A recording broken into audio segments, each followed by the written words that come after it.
Dapat sa pagpili natin ng kandidato, hindi pwede yung pwede na. Pwede na to. Di ba? Dapat hindi ganoon. Track record po tayo tumingin. Tingnan niyo itsura ng Senado natin ngayon. Senado pa ba yan? Mga kaibigan. Meron pa plano ngayon, di ba?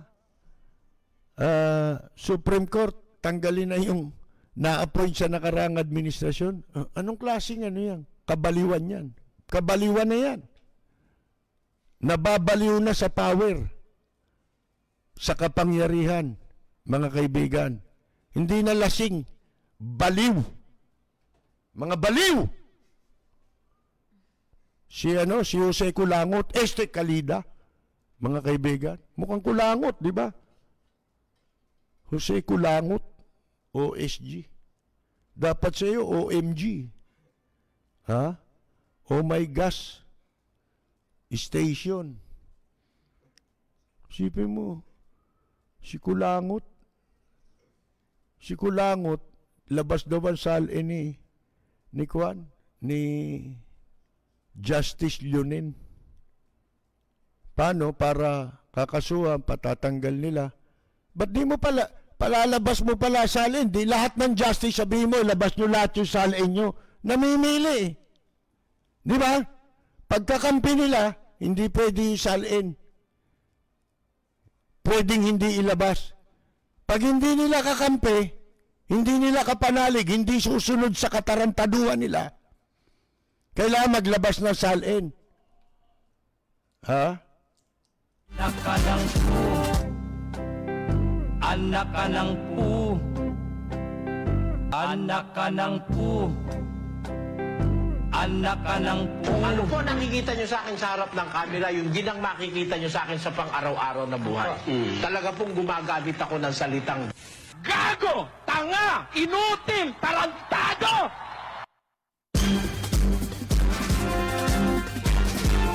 Jose Kulangot. Labas daw ang salin ni ni Justice Marvic Leonen, mga kaibigan. Kasi na-appoint ito noong nakaraang administrasyon. Hindi pa na siya, napatalsik nila si Sereno dahil sa salin. Ba't si Presidente Duterte ay maglabas ng salin? Oh, di ba? Oh, salinin mo mukha mo.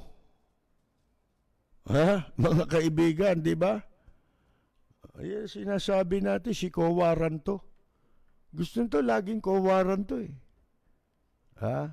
Dapat dito, bakunahan na ito eh. Bakunahan mo nga ng COVID yan. Si Percy Lapid, bumabanat. Lapid Fire.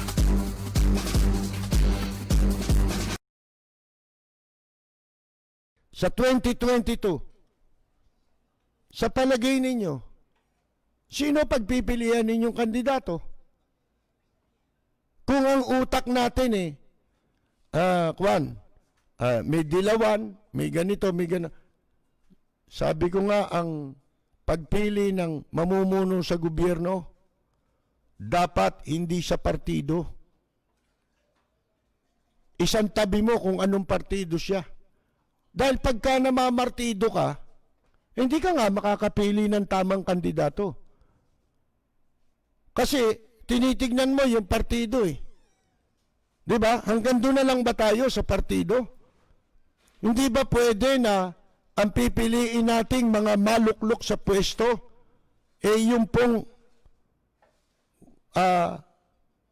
hindi na po manggagaling sa dilawan, hindi na manggagaling sa mga Marcos, sa mga Aquino? Hindi ba pwede yun? Ito ba habang panahon hanggang magunaw ang mundo, iikot na lang ang mundo sa pagpili ng kandidato? Kung hindi sa Marcos, sa Duterte. Tingnan niyo si Duterte, si Pangulong Digong nyo, ine-exploit yung dalawang partido. Hindi niyo ba alam? Pinagsasabong kayo. Pinaniniwala kayo. Ito masama. Kunyari ito, kakampi. Pero ang hindi nyo alam, ang talagang isinusulong niyan, yung interest niya rin. Kaya yan sila Angel Locsin, dahil makapipinsala sila, sinisiraan na sila, ini-smear. Mga kaibigan, tinatakot. Ha? Yan ang ginagawa ngayon. Bakit? Masama ang layunin eh.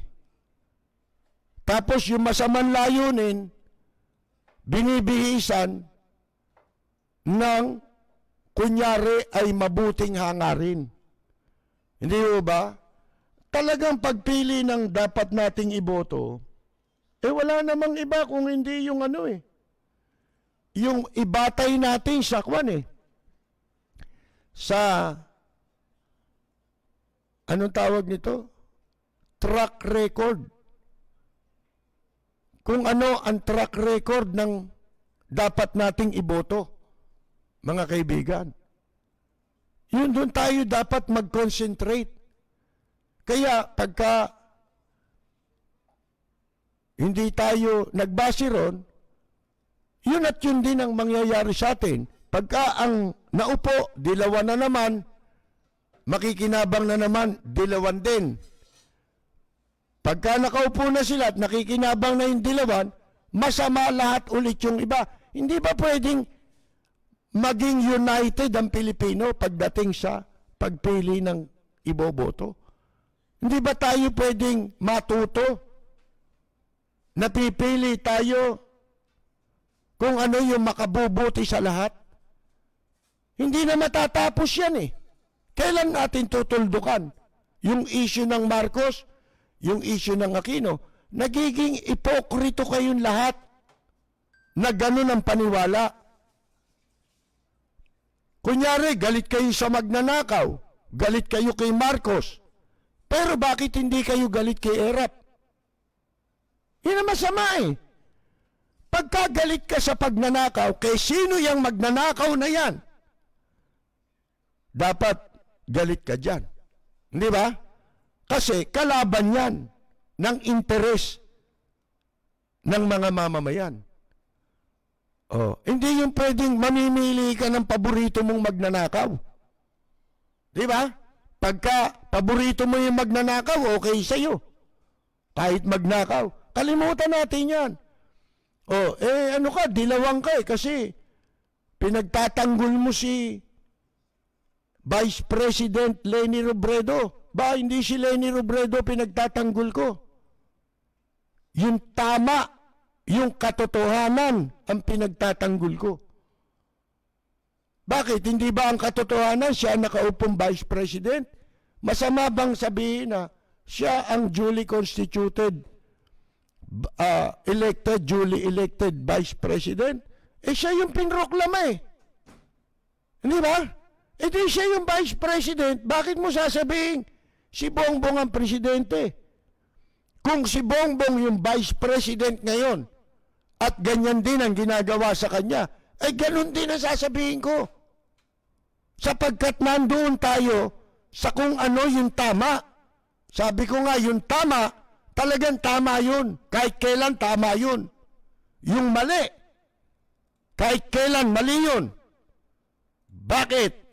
Sapagkat ang katotohanan ay hindi mo pwedeng baguhin. Hindi mababago ang katotohanan. Si Percy Lapid, bumabanat. Lapid Fire. Yun po yun eh. Sana maging maliwanag sa inyo. Baka ang akala nung iba, como pinagtatanggol natin si Vice President Leni Robredo, dilawan ako. Hindi ho. Kung ano yung totoo. Sabi ko nga sa inyo, di ba? Marami magagalit sa akin, doon sa dilawan naman. Kasi, yung dating presidente si Marcos, sarili kong paniwala yun. Hindi ko kayo hinihikayat na maniwala kayo sa akin. May sarili kayong paniwala. Pero pagdating sa kunta, boboto tayo, sino ang dapat nating iboto? Dito ba tayo mamimili na lang? Hanggang kailan natin gagawin yon? Hindi natin tinutulungan ng bansa natin na magkaisa. Kung ako sa inyo, imposible lang kasing mangyari dahil sa ugali na ng tao ngayon eh. Alin, kung may kandidato na hindi identified sa mga Marcos, hindi identified sa mga Aquino, at hindi rin identified dito kay Presidente Digong nyo, hindi ako pipili dyan.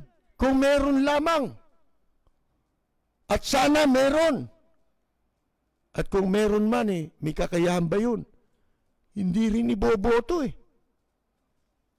Yun ang malaking problema ng Pilipinas eh. Ha? At yung katangahan na yan, lumalaganap yan hanggang sa Amerika ngayon eh. Diba? Hindi na rin tumitingin sa track record eh. Partido na rin, mga kaibigan. Dapat tayong mga Pilipino, sa tagal, natuto na tayo sa kasaysayan. Diba? Ba't si Jose Rizal ba may partido? Si Andres Bonifacio ba may partido? Ang sumira sa mga bayani natin, yung partido rin eh. Yan ang nakasira eh. Mga kaibigan eh. Yung mga politiko rin eh. Walang partido pagdating sa pagmamahal mo sa bayan. Kung mahal mo ang bansa mo, bakit ka mamamartido? Di ang titignan ko yung kakayahan ng isang tao na mamumuno.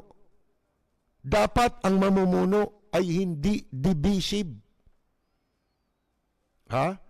Kung ang isang mamumuno hindi divisive, hindi siya nanggaling sa, kahit pa siya nanggaling dyan kung matino na siya, di ba? Pag ako, panahon ko, walang dilawan-dilawan sa akin, walang Marcos sa akin, walang Duterte sa akin. Di ba? Ang pairali natin, batas. Paanong iiral yung batas kung ganun tayo? Di ba? Kaya hindi sinisisi natin, madalas, walang katarungan, totoo yun. Bakit nangyayari yun? Kasi namamartido. Walang preno kung bumatikos.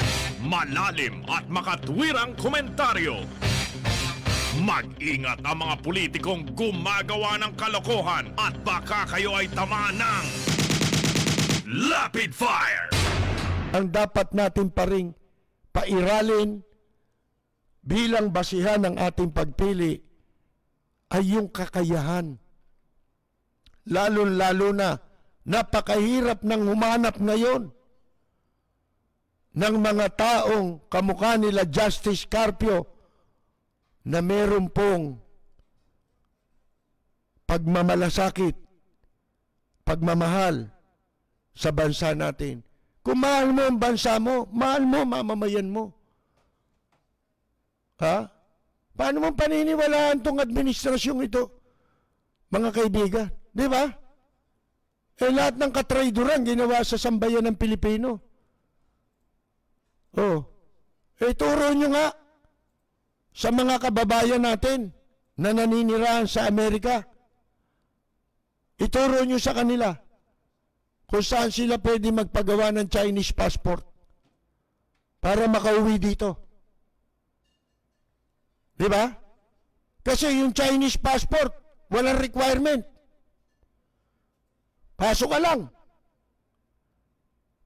May BUA, meron pang retirement. Mga kaibigan, lintik na mga pribileyo, meron pa siluksi na special lane. Para sa mga incheck. Isipin ninyo yan. Tapos Pilipino ka. Nag-US citizen ka lang, di ka na makabalik kung wala kang visa. Maswerteng incheck. Ano yun? Di second class citizen ka na. Dito sa Pilipinas. Kahit ikaw ay Pilipino. Kahit ano sabihin mo, ako, nag-citizen ako sa Amerika, Pilipino pa rin ako. Bakit? Pumuti na ba kulay ko? Naging blondie na ba buho ko? Dahil ako nag-American citizen. Hindi. Mababago mo ba yung dugo ko? Oh. Walang mababago sa'yo. Yung pribileyo lang sa pagiging American citizen ang nabago sa'yo. Pero sa dugo, Pilipino ka pa rin. Sa kulay mo pa lang Pilipino ka pa rin. Tapos pagkakait mo dyan na malayang makauwi ng bansa natin. Tapos mga walang hiya pa yung mga konsul, tsaka mga embassy natin. Niloloko yung mga tumatawag. Nagtatanong kung paanong requirements. Pabago-bago. Wala raw. Walang islat, schedule, kung ano-ano. Pinababalik-balik, nililito. Di mabuti pa Ituro nyo na lang. Magpagawa kayo ng Chinese passport. Kasi katakot-takot ang package na pribileyo para sa mga inchik. Pwede ka mag-retirement. May pera ka lang. Magkano kita dyan? Alam ba ninyo, 1 milyon ang bayaran dyan. Yung 50,000 dollars mo, hindi bayad yun. May resibo yun. Sa yung pera yun, niliresibuhan yun. Ikaw ang gagastos nun. Pero yung under the table, yan palang retirement package na yan ng Department of Tourism, tsaka ng PRA, ng Philippine Retirement Administration sa ilalim ng Department of Tourism, 1 milyon. Hindi pa kasama dyan yung investor's visa. At saka yung, ano ba yun? Meron pang isa mga kaibigan Tapos Pilipino ka, hindi ka raw pwedeng pumasok dito kung US citizen ka at ang passport mo'y US passport. Kailangan meron kang Philippine passport. O kaya, dual citizen ka. Meron kang Philippine passport. Anong katarantaduhan yan? Di ba, mga kaibigan? Diyan ba? Hindi pa ba tayo nagkakaintindihan dyan?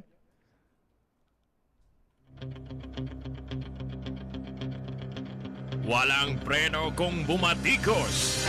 Malalim at makatwirang komentaryo. Mag-ingat ang mga politikong gumagawa ng kalokohan at baka kayo ay tamaan ng Rapid Fire!